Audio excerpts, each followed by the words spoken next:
Hey, hello, and how are you? Welcome to another episode of the Slightly Warped podcast. I'm Rick, joined as always by Big Show. Show, what's good? What's going on, my friend? How are you? I'm good. I'm good. The weather's getting warmer, and it looks like it's here to stay warm. Knock on wood. Uh, I can't ask for anything more than that. Yes. Now, a lot of people that caught up with us last week, we did talk about the Clutter family murders. We had a special True Crime Thursday. And as promised, I'm doing it back to back. So this is a bonus True Crime Thursday. Because we touched on it because of what it had to do with the Clutter family. But this was the Walker family, different family, different state. And as we go through it here quickly, you can see how the dots got connected. Show, before I begin, how familiar are you with the Walker family? Um, this happened in the 60s, right? Or the late 50s? 59, the same year as the Clutter family murders. Um, Not a whole lot, but a little bit. Okay.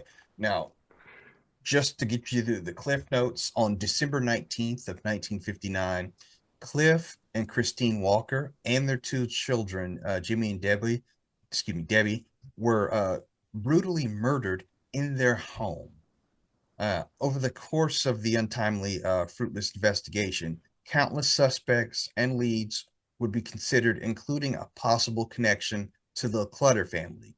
And that's where we got that from last week.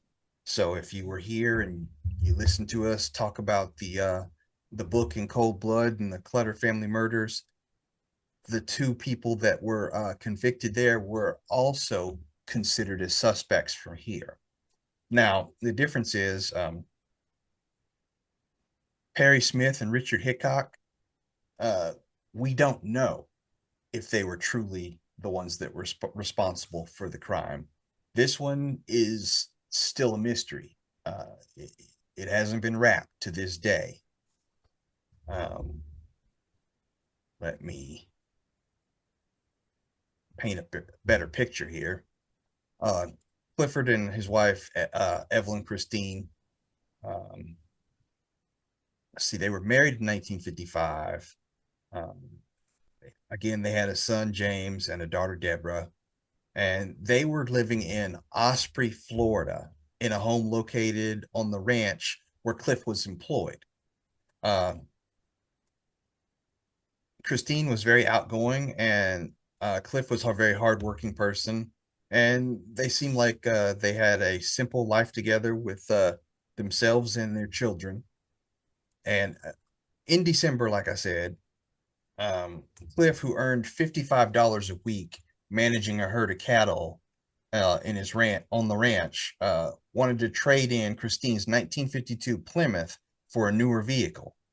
Before I go any further, let me back that up. Show $55 in 1959. Do you know what the equivalent would be here in I can look 2024? Okay, I if can you look that up real quick. look that up, and I'll finish here. Now, the day before they died, they visited various used car lots trying to find something suitable. However, they decided that they'd have to keep looking. On that same day, Christine informed her mother and her mother-in-law that Cliff had been in a fight with someone and liked to get killed yesterday. That's what she said. Liked. I think that's Southern talk for almost got killed. Um, the exact details and circumstances surrounding the altercation, however, and the identity of the person that Cliff came to blows with was unknown.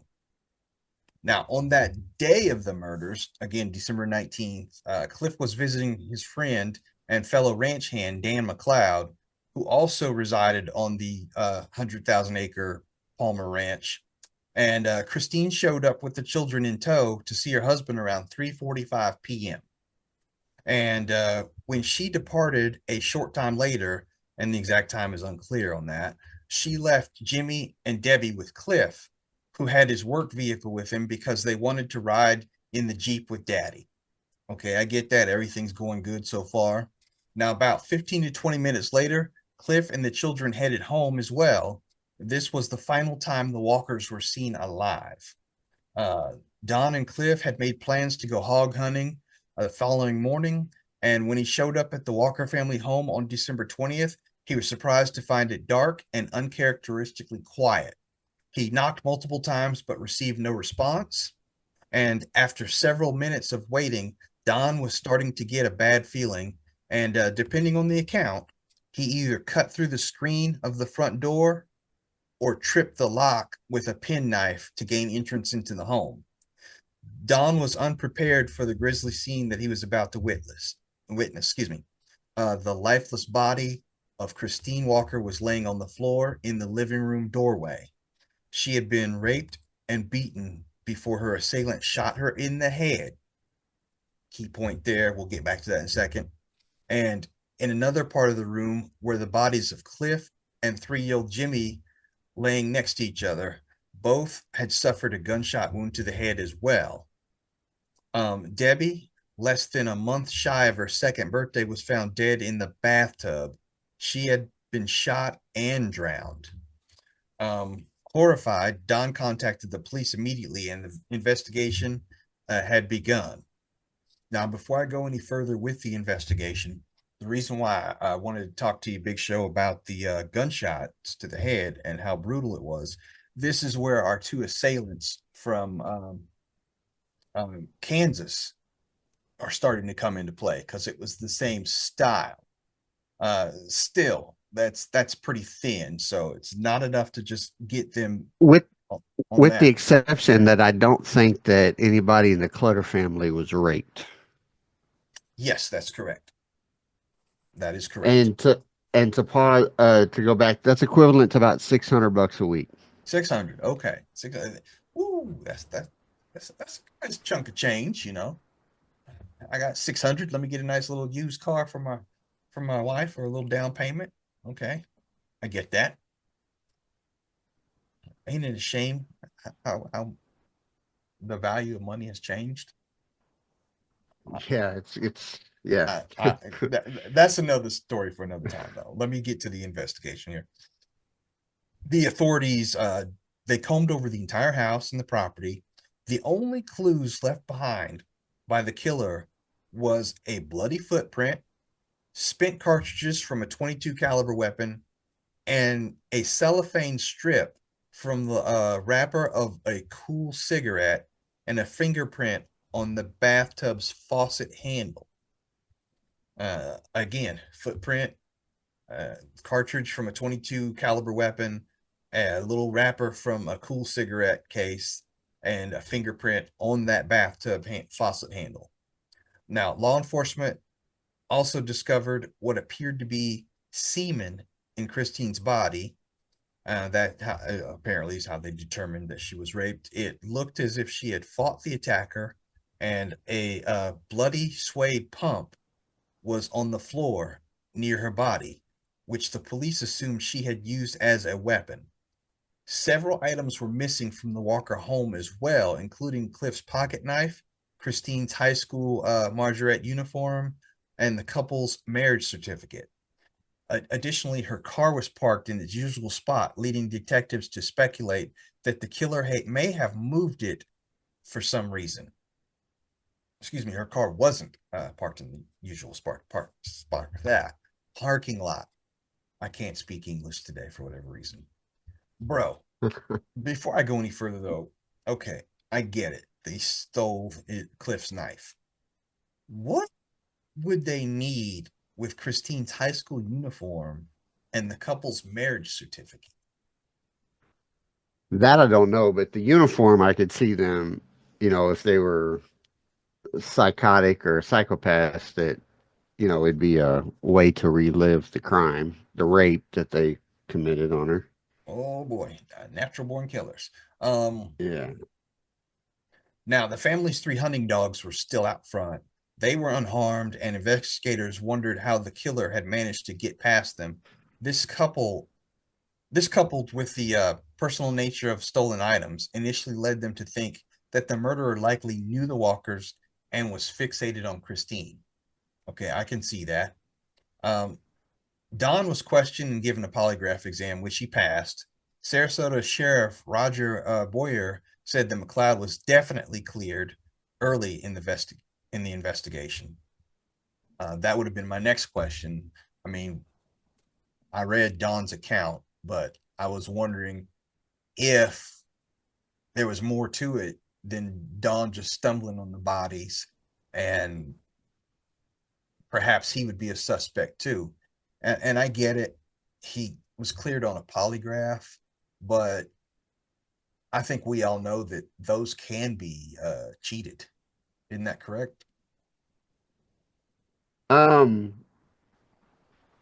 yeah, well, define cheated. I mean, can I think they, you can lie on a polygraph yeah, and pass.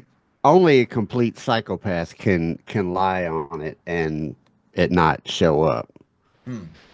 But it's more advanced now than it was then because not only does they look at um the reaction from the machine, but they're also reading your body language as you're answering. Simple things like when your eyes go up and to the left, when you're answering a question, that's your creative side of your brain. So they tend to think you're lying versus if your eyes go up and to the right, you're recalling actual information from your brain. And you don't really see it until you actually do it. Somebody goes, what street did you live on? You look up to the right and go, man, that was 67th Street or whatever. Yeah. But if you said, have you ever, did this or that, and you're gonna go to the left, no, I never did it, even though you probably did. You know what I mean? So I guess there's a way to get you. Now, months later, three women discovered bloody clothing, a skirt, a blouse, pants, and a handkerchief in a shed near the Walker's home. It was confirmed that these items belonged to Christine, and it was believed that the killer or killers had used the articles to wipe the blood off themselves before discarding them.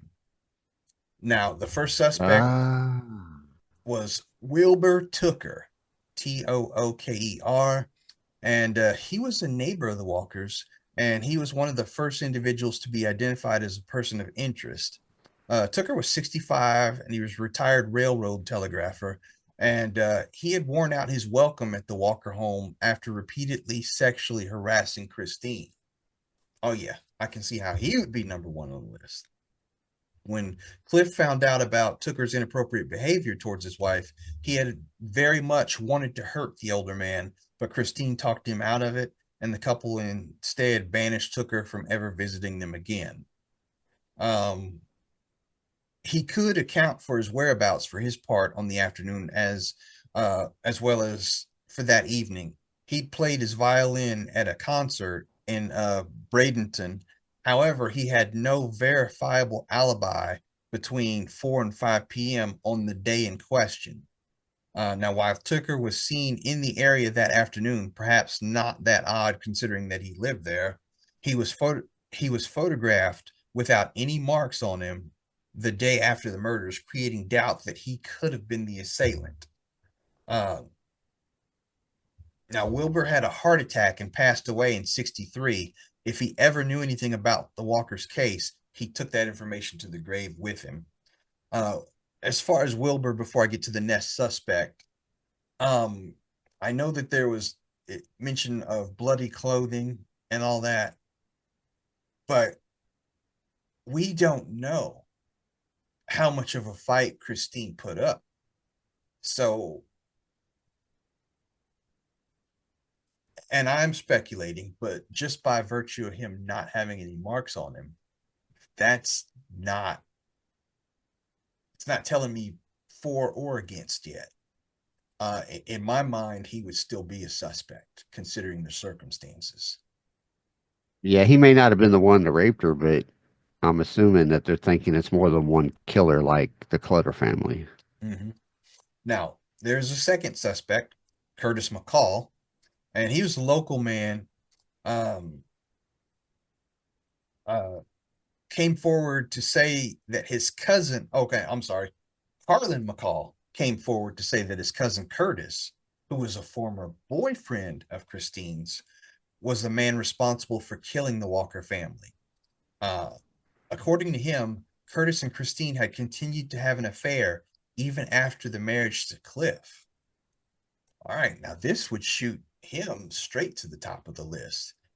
If they still had something going on, uh, as his cousin said. Now, he said that Christine had even shown up at his mother's house just 2 weeks before she died looking for Curtis.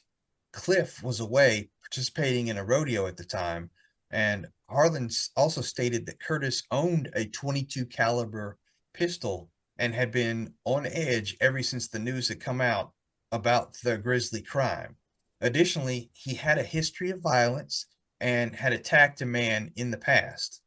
When questioned, Curtis told investigators that he had, in fact, owned a 22 and at one point, but he had sold it some time ago and couldn't remember the name of the buyer. His polygraph test produced inconclusive results and suggested, if nothing else, that he was withholding information. Though, as later experts would point out, polygraph examinations from that era were essentially worthless. All right, so we already spoke about the polygraph, so I get that, both sides of it. I want to get back to the fact that this man Or had a even 22. Oh, just go going ahead. back to that, just going back to that real quick. Even in Mm-hmm. today, polygraph, whether it's good or bad, is inadmissible in a trial. You can't use it. They can't use it in a trial because it's so ineffective. However, the police can use that information to interrogate the suspect. And they can even lie and say you failed the polygraph, even though you may not have. That's interesting. Now, what I was going to say was the man had a 22 and said he had sold it, but couldn't remember the name of the buyer.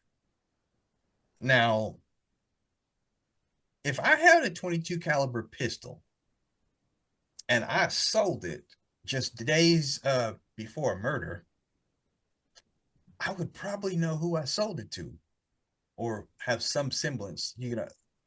Uh, Or it, definitely make up a name. yeah, if not a name, a place where the deal went down, some kind of contact information, because, and this is just me, a weapon which can be used in a crime, I want to account for it at all times, whether it's in my possession or not. Um, Yeah, I sold it to Cliff Walker. there you go. That's what you do. But Curtis did vehemently deny any involvement in the murders, but also denied ever having even dated Christine. So that part makes me look like, is Harlan lying? Or is Curtis really holding a lot back more than we know? You know what I Sounds like mean? somebody's lying. Oh yeah, somebody's definitely lying. Um, we'll get back to him in a minute.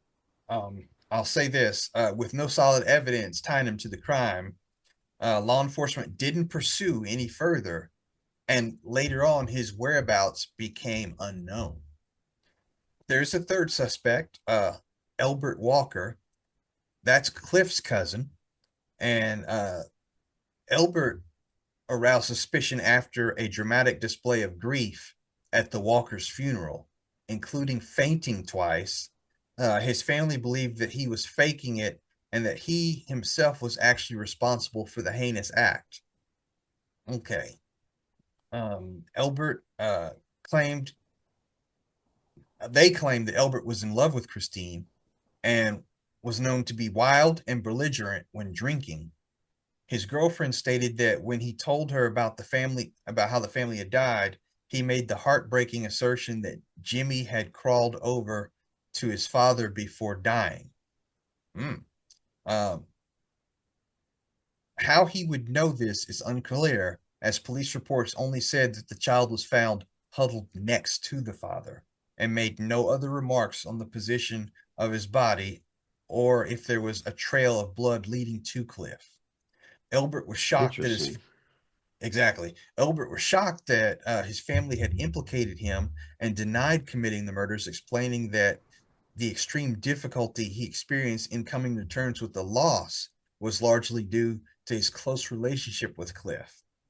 He passed two different polygram exams, including one that was administered to him decades later in the 1980s using updated technology at that time. All right, let me stop at Elbert here because although I'm still leaning towards the second guy, how would Elbert know this about the son crawling towards the dad? Or do you think it's a case of, you know, how you tell somebody something, by the time the 10th person gets told the story, something's added to it? It's grown. Yeah. But if the report was that they found the boy huddled near the dad, it could be inferred, like you said, through, telephone, telegram, tell your friend, whatever, and it comes back different that he, crawled to his dad. Maybe he wanted to, what they call it, inflate the statistics or whatever Yeah. to impress, like he knows something more than somebody else does. People Now, are crazy when it comes to things like that. what I find interesting of these three suspects, it didn't say on any of them if any of them smoked. I would be curious. True that, because they found the cool rapper, right? Right. Um, Now, there are two other suspects, but we talked about them last week, Perry Smith and Richard Hickok. Uh, they were the killers made famous by Truman Capote's crime novel in Cold Blood. And they were two recently paroled ex-convicts in 1959, and they did go to Florida. They did get picked up and arrested, but on the specific murders from Kansas. So, um, let me see if there's a connection other than that.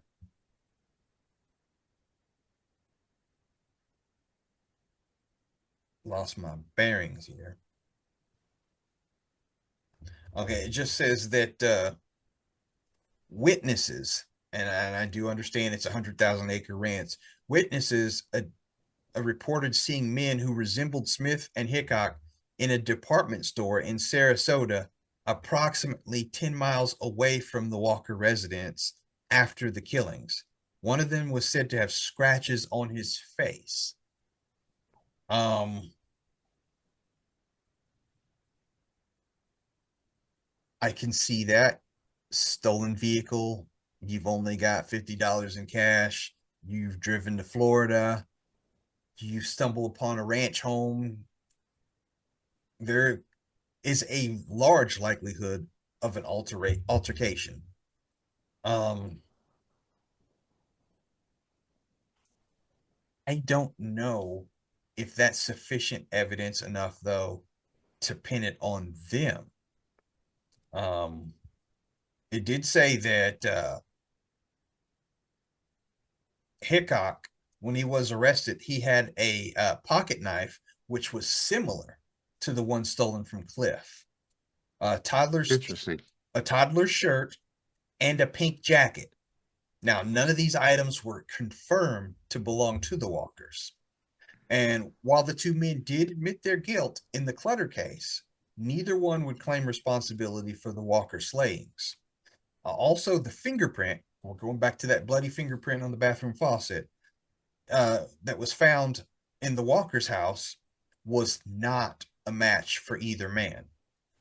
Despite this, they were considered strong suspects in the case as early as 1960, and Smith and Hickok were ultimately convicted of murdering the Clutters and executed by hanging, as we know from last week, in April of 1965. Um, Before we, make speculation on the first three suspects or the two later suspects, I want to make it known that over the decades, several police agencies would either misplace or destroy evidence in the Walker case, and the FBI purged the palm prints of Smith and Hickok, an especially unfortunate loss given that it was later determined that the fingerprint on the faucet had actually been a partial palm print. Mm. Um, the challenges of the Whose case, palm print? Did they Hickok. say? Uh, Okay. they said it could have been Hickok's, but Oh, could have the been. FBI purged the palm prints of Smith and Hickok, so they probably they probably figured this case is not going anywhere, and they trashed it, which they obviously don't do anymore nowadays.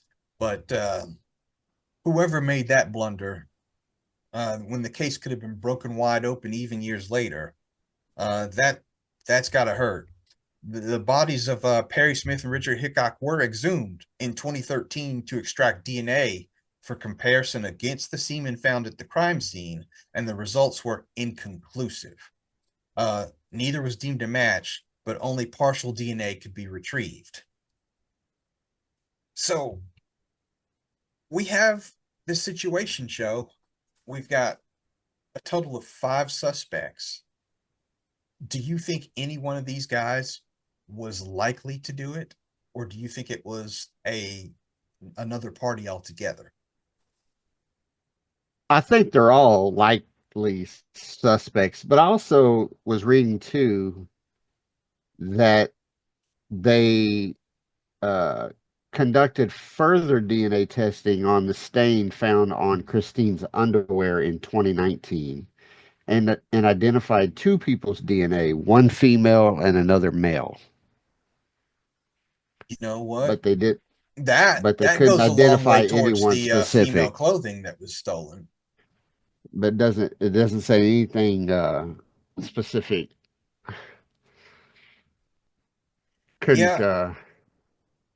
And that was where they were saying that that Tooker guy, William Tooker. Mm-hmm. Um, I don't know. I tend to think, even though they said they didn't do it, that it was the same guys that killed the Clutters. You think so? I think it's too. There's too much. I mean, the knife was similar. One of the dudes had scratches on his face. That could have been from the rape, the defense from rape. They were in the area, Yeah. and it's very similar to the Clutter family. Like the modus operandi, the MO or whatever is very similar. And normally, you unless it's a copycat, but they didn't have copycats back then necessarily because the news wasn't out like that. Right. Right. Um, I kind of agree with you, but at the same time, I I've got what was it, McCall? There's a lot of evidence pointing towards each one of them in one way or the other, and then there's a lot of things that prove them or allegedly innocent in one way or the other. Why would your cousin say say that, yeah, he had an affair with her, they've been seeing each other for a long time, and then he say, no, we weren't? I mean, what kind of family member would People do that to you? people people admit and say things like that for multi different reasons. I mean, maybe that cousin didn't like that guy True. and wanted to get him in trouble. But he also had the 22 caliber weapon. So, 20 did the bullet match? Did the ballistics match? Couldn't tell you because he sold it. Don't know who he sold it to. Right, but who knows? I mean, 22, it's not like the 22s were not prevalent back then, Oh, very prevalent. I mean, you know. yeah, They're still prevalent today, but this is one where they're all suspects. I The only difference in my book is I couldn't dismiss them as readily as it seemed they were back in the day. And I understand that a caseload is a caseload and you've got to get to the next case. that's the one thing that I don't really particularly care for when it comes to the authorities. How when they can't find an answer, it seems to get just like tossed to the side and then, hey, let's move on. I wish it weren't that way. I understand that it is and why it is, but um, things get sloppy. Well, And we witnessed I it here also with the FBI and the palm print. agree. I also think too that it's a possibility that they also thought that it was Hickok and Smith that did it. And since they already had them on the one, we don't need to keep pushing them on the two. We're going to hang them anyway. Can't hang them twice, No, you know. So, I mean, that could be it too. Now, granted, like you said, they don't do that now. They just sit in a box and collect dust till somebody goes back and goes through them.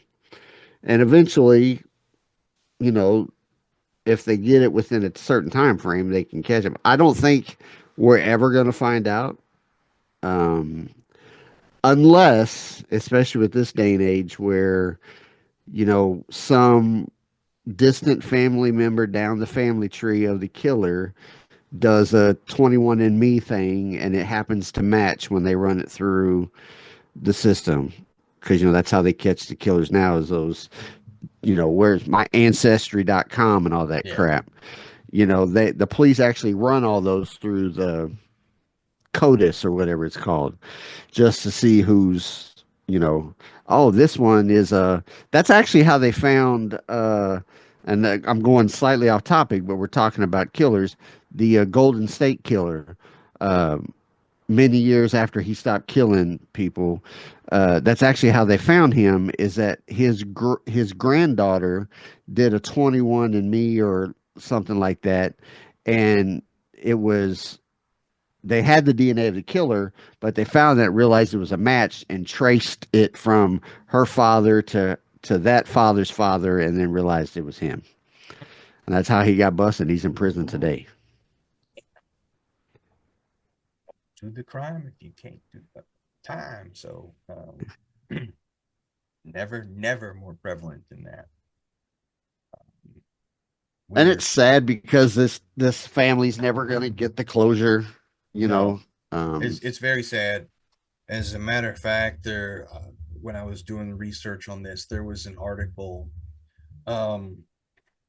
Let's see, yeah, um, one of the relatives of the Walker family. He's desperately looking for answers still to this day. Um, and I believe he's in his 80s now, I want to say, or he's older. We'll just say that. yeah, I I can't seen find the something like article, that but too. he I wants to actually was just find the looking at that. answers before he passes. And I get that. Okay, I'm sorry. He's 64, but had the man in his 80s. I apologize. Um, but even still, you don't know. Tomorrow's not promised to you, which we always say on the show. But when you've got that hanging over you, you want some answers, and the, it's very comforting to get answers for the family. And if I was in his position, I would probably feel the same way. Um, it's just one of Yeah, those it's things. You mentioned it. it. They're not. That family's never going to be the same. The remainder of the family, and those are people that a young married couple starting off in life, and then kids too, kids that never even got a shot at life, and that's what's sad. Yeah, it's going to take somebody that just is like, a dog with a bones, and just not going to give up till they find something. Well, I hope that they do Uh, find something. I hope that they find one even teeny tiny shred that breaks the whole thing open. Even if even if the assailant is no longer here with us either, at least there'll be some closure for the family, you know? yeah, I still think it was Hickok and Smith. I'm just going to stick with that. Well, before we close it out, I do want to ask you guys, and I really want to see how many But people. here's a weird stat that I'm just reading. On Mhm. this particular case, a total of 587 suspects have been considered at one time or another. I think I saw something like that too. So yeah, that's a lot of people. And where I was going with that was, um, it doesn't matter which platform you watch or listen to us on. I really want everybody to chime in on this one because I'm curious. Out of the suspects that we touched on today, who do you think it could be? It could be any of the five that we mentioned, or you could just say someone else altogether because there were over 500 suspects at one point. We may It's too never bad know. that you it's too bad that you couldn't tell who, like how now they can say this person died 4 hours ago, this one person died 2 hours ago, the order of which the people were killed, because it very well could have been the dad, murder suicide, Mm, you well, know. here's the thing though. Where's the weapon? All they found was a cartridge. You're right. The weapon's gone. Yeah, yeah, and yeah. So Okay. Well, I conspiracy theories unite. but yeah, we want to hear from you guys. So be sure and leave us a comment on your podcast feed or on the Yahoo itself. Yahoo. Uh, I'm not here YouTube. today. YouTube. Yeah, the other Y. YouTube. And we will get some more these True Crime Thursdays on for you real soon. But if Tell you us how it find it went. on Yahoo, go ahead and say something on there as well. Yes, do that as well. And we really appreciate each and every one of you that take the time to listen and or watch. Keep it up. If you Yes. haven't already, subscribe. Big Show, take us on Thank you out of very here. much. Don't forget to hit like button, subscribe button, all that good stuff, especially on the Yahoo YouTube account. And click the bell so you know when my man posts the videos. And hug your loved ones. Tomorrow's not promised. Hopefully, we will get to see you again next Tuesday. God bless you. Absolutely. Good night, everybody.